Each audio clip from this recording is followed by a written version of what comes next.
സ്നേഹിക്കുന്നവർക്ക് വേണ്ടി നമ്മളെടുക്കുന്ന തീരുമാനമാണ് നമ്മളുടെ ജീവിതം തീരുമാനിക്കുന്നത്.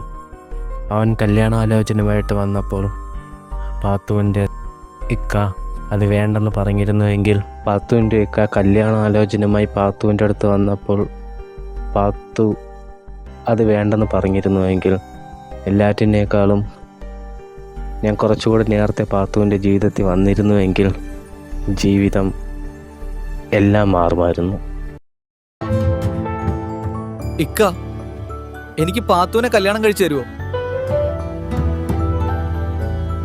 അത് വേണ്ടടാ, നിങ്ങൾ നല്ല ഫ്രണ്ട്സ് അല്ലേ, അങ്ങനെ തന്നെ ഇരിക്കുന്നതാണ് നല്ലത്. എന്തായാലും അവളോട് ചോദിക്കാം, അതിനുശേഷം തീരുമാനിക്കാം.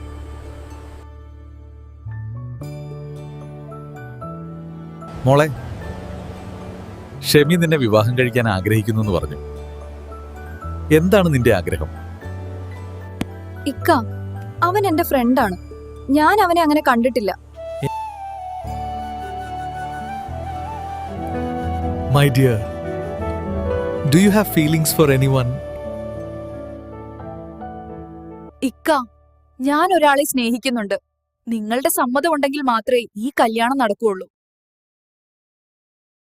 എന്നാൽ അയാളോട് വീട്ടിലേക്ക് വരാൻ പറയൂ, നമുക്ക് കാണാം. അബു അല്ലേ? നാം കണ്ടതിൽ സന്തോഷം.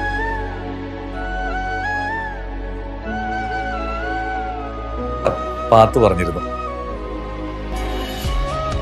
അബു ഇപ്പൊ എന്ത് ചെയ്യുന്നു? ഇനി താമസിപ്പിക്കണ്ട, അടുത്ത മാസം 17-ന് കല്യാണം നടത്താം.